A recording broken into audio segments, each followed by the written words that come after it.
Bismillahirrahmanirrahim. Assalamualaikum warahmatullahi wabarakatuh. Alhamdulillahi wahdah, wassalatu wassalamu ala man la nabiyya ba'dah. Allahumma salli wa sallim wa barik ala Sayyidina Muhammadin wa ala alihi wa ashabihi ajma'in, amma ba'du. Qala Allah Ta'ala fi kitabihil karim, a'udzu billahi minasyaitonir rajim. Bismillahirrahmanirrahim. Ya ayyuhalladzina amanu taqullaha haqqa tuqatih wa la tamutunna illa wa antum muslimun. Hamba-hamba Allah yang saleh dan salehah yang dirahmati oleh Allah Subhanahu wa taala. Ramadan ketiga. Semoga kita makin semangat. Semoga energi-energi Ramadan, kuah-kuah Allah Subhanahu wa taala mampu kita sedot, mampu menjadi spirit di dalam hidup dan kehidupan kita. Semoga qiyamul Ramadan, amal-amal kita di dalam bulan Ramadan selama 2 hari ini diterima oleh Allah Subhanahu wa taala, dan semoga Allah memberikan kekuatan di hari ketiga dan hari-hari berikutnya untuk kemudian mengisinya dengan amalan-amalan yang terbaik. Alhamdulillah, hari ini kita masuk ke dalam kajian hadis Arba'in An-Nawawi, hadis yang ke-11. Hadis ini berbicara tentang meninggalkan yang meragukan. Bismillahirrahmanirrahim. An Nabi Muhammad Al-Hasan bin Ali bin Abi Talib sibti Rasulillah sallallahu alaihi wasallam wa raihanatihi qala hafiztu min Rasulillah sallallahu alaihi wasallam da' ma yaribuka ila ma la yaribuka, rawahu at-Tirmidzi wan Nasa'i wa qala at-Tirmidzi hadza haditsun hasanun sahihun. Diriwayatkan dari Abu Muhammad Al-Hasan bin Abu Talib, cucu Rasulullah sallallahu alaihi wasallam dan selasih kesayangan beliau, bahwa ia berkata, aku menghafal sebuah sabda Rasulullah sallallahu alaihi wasallam yang menyatakan, tinggalkan apa yang meragukanmu menuju apa yang tidak meragukanmu. Hadis riwayat Tirmizi dan An-Nasa'i. Al-Imam At-Tirmizi menyatakan bahwa hadis ini hasan sahih. Hamba-hamba Allah yang saleh dan salehah, hal yang sangat penting yang kita ambil dari hadis ini, yang pertama adalah yang meriwayatkan hadis ini yaitu cucu kesayangan Rasulullah sallallahu alaihi wasallam, Sayyid Hasan ibni Ali ibni Abi Talib. Digambarkan di dalam hadis ini wa raihanatihi, sibti Rasulillah sallallahu alaihi wasallam wa raihanatihi, cucu Rasulullah sallallahu alaihi wasallam dan kesayangannya, selasih kesayangannya. Di dalam sirah Nabawi digambarkan bagaimana Rasulullah sallallahu alaihi wasallam sangat menyayangi Hasan. Setiap diceritakan tentang Hasan, entah sedang bermain di punggung Rasulullah sallallahu alaihi wasallam atau berada di pangkuan Rasulullah sallallahu alaihi wasallam. Begitu sayang Rasulullah sallallahu alaihi wasallam dengan cucunya Hasan. Hasan ini, Sayyid Hasan radhiyallahu anhu, digambarkan sendiri oleh Rasulullah sallallahu alaihi wasallam dalam sabdanya, sesungguhnya putraku, ini maksudnya Hasan cucu, dipanggil putra, ini adalah seorang pemimpin yang melalui dirinya juga Allah akan mendamaikan dua golongan yang berselisih dari kalangan kaum muslimin. Sesungguhnya cucuku ini adalah seorang pemimpin. Dan doa ini luar biasa menjadi kenyataan apa yang disabdakan oleh Rasulullah sallallahu alaihi wasallam. Hasan menjadi khalifah setelah Ali bin Abi Thalib? Kalau kita ditanya berapa khalifah Khulafaur Rasyidin itu, katakan 5. Katakan 5. Yang pertama Abu Bakar As-Siddiq, yang kedua Umar bin Al-Khattab, yang ketiga Utsman bin Affan, yang keempat Ali bin Abi Thalib, yang kelima adalah Hasan bin Ali bin Abi Thalib radhiyallahu anhum ajma'in. Beliau menjadi khalifah beberapa bulan. Kalau kita tidak memasukkannya ke dalam Khulafaur Rasyidin, maka kita akan memasukkannya kemana?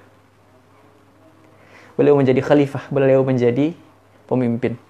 Dan kemudian yang Rasulullah SAW sabdakan berikutnya, melalui dirinya Allah akan mendamaikan dua golongan yang berselisih. Kita tahu di zaman itu terjadi fitnah yang besar.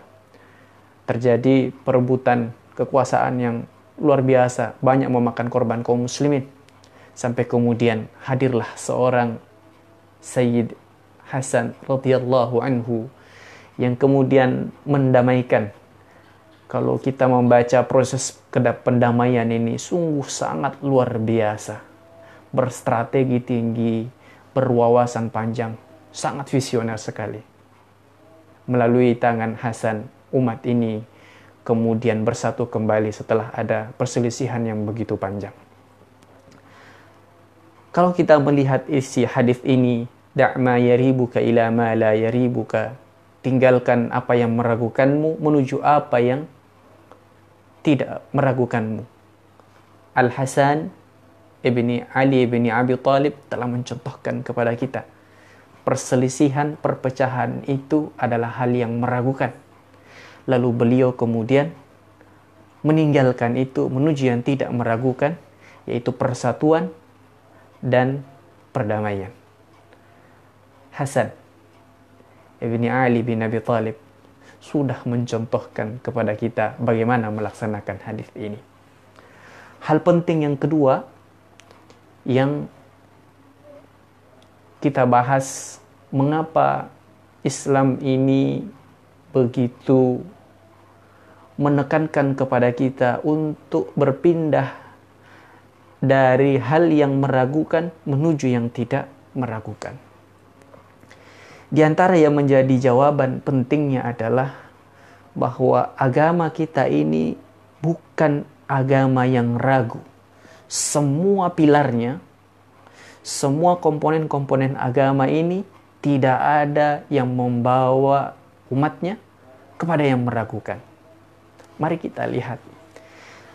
Pilar yang pertama, kita belajar pada hadis yang kedua bahwa komponen agama kita ini ada 3. Ada Islam, ada iman, dan ada ihsan. Ketika kita melihat Islam itu adalah bagian yang tidak meragukan kita. Dimulai dari syahadat. Dimulai dari syahadat. Nyatakan. Ucapkan. Kita tidak bisa membayangkan ada cinta yang kemudian tidak diucapkan. Itu sangat-sangat tidak masuk akal.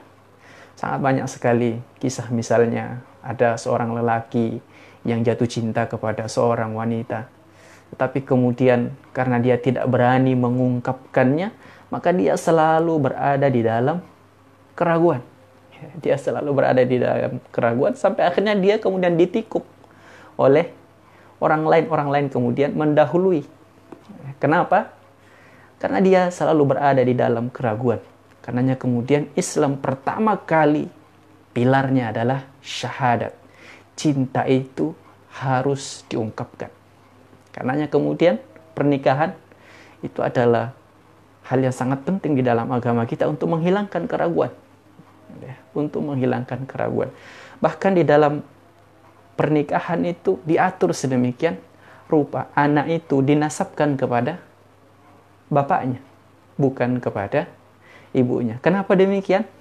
Untuk kemudian menghilangkan keraguan itu.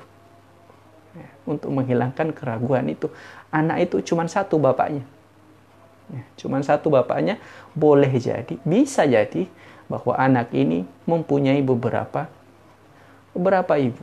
Di dalam agama kita sampai kemudian ada 2, 3, 4 yang kemudian dibolehkan menjadi pilihan di dalam beragama. Begitu juga dengan salat. Kalau kita melihat rukun, syarat, kemudian sah dan batalnya salat ini, begitu meyakinkan kita. Begitu meyakinkan kita dan kemudian menghilangkan keraguan. Begitu juga dengan puasa, begitu juga dengan zakat, begitu juga dengan haji. Apalagi pilar agama kita yang kedua adalah iman, adalah akidah, adalah tauhid, bahwa Tuhan kita itu satu. Tuhan kita itu adalah satu. Maka kemudian yang satu itu menghadirkan keyakinan. Jika pilihan masih banyak, kita masih ragu. Tapi kalau hanya satu, maka yang hadir adalah keyakinan. Qul huwallahu ahad. Katakan bahwa Allah itu adalah satu. Aqidah di dalam satu kitab yang judulnya kitab Al-Aqaid dikatakan Al-Aqaidu huwal umur alladhi yajibu ayyusaddiqu biha qalbuka wa takuna yakinan indak. Bahwa akidah itu adalah urusan yang membawa keyakinan. Islam membawa keyakinan. Iman apalagi? Iman apalagi? Yang ketiga adalah ihsan. An ta'budallaha ka'annaka tarah. Fa illam takun tarah fa innahu yarak. Agar engkau menyembah Allah Subhanahu wa taala seakan-akan engkau melihatnya. Dan jika seakan-akan itu engkau tidak bisa, fa innahu yarak. Maka yakini Allah Subhanahu wa taala melihatmu. Agama kita ini adalah agama keyakinan, bukan agama keraguan. Karenanya kemudian ketika seseorang itu berada di dalam keraguan, diancam. Innal ladzina kafaru sawa'un 'alaihim a'anzartahum am lam tunzirhum la yu'minun.